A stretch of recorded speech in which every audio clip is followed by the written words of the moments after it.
Alrighty, I'm getting ready to depart for today. Just about ready. You can see up there is where I'm headed, but here's my pack.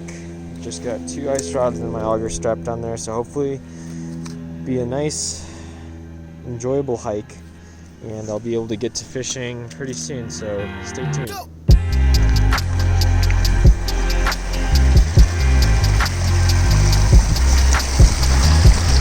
There's a map at the trailhead. Let's see, I parked right there, and then I'm gonna take this trail up to Northfield. Maybe try Nichols, but start at Northfield, see how I do. 1 mile. It's about a little bit more than 2 miles out and back, so shouldn't be too bad. Quite some elevation gain though. Passed by a Tesla hydroelectric facility on the trail. There's a whole water plant. Something going on here, kind of cool. It's kind of a pain though because they gate off the road all the way up to the actual trailhead.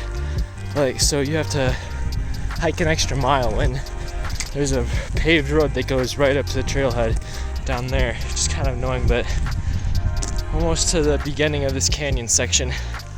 Alright, so I've made it basically to the top of this first mountain, or bridge, or whatever you want to call it. You can see started way down there, and now come up here, gotta continue down into this canyon about another 2.5 miles. It's hard work,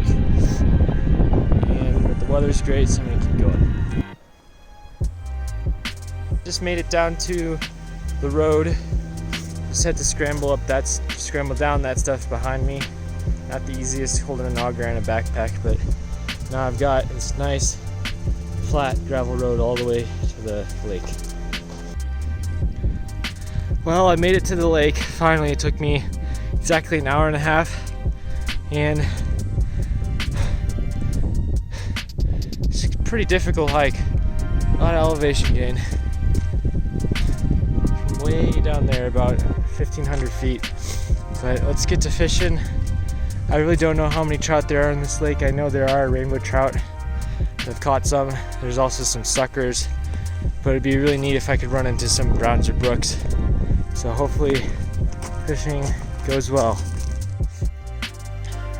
Well, I've run into a little bit of a problem.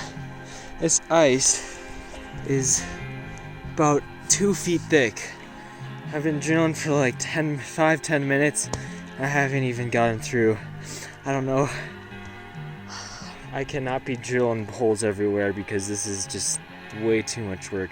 I'm gonna have to, there's some aerators there. I'm gonna have to go next to those because this ice is just too thick. I don't have a power auger and I wish I had one.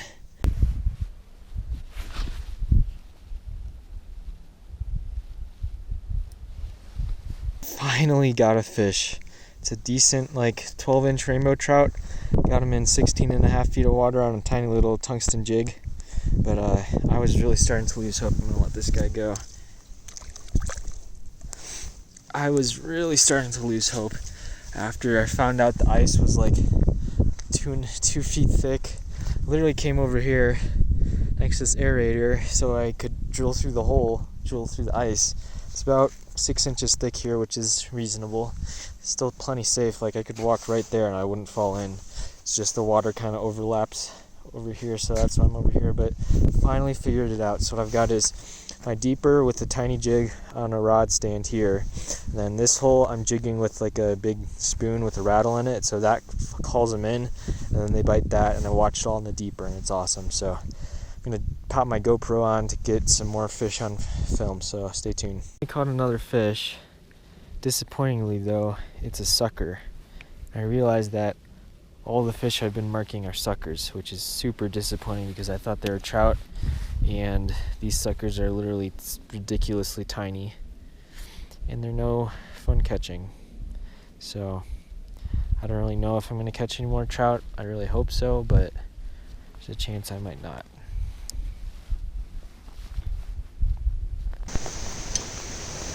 Well, it's been a long day. Fishing was pretty much absolutely terrible, but at least I caught one trout, and I caught a sucker too. But I'm heading back. You can see it's all downhill from here. I've got Colorado Springs in the background.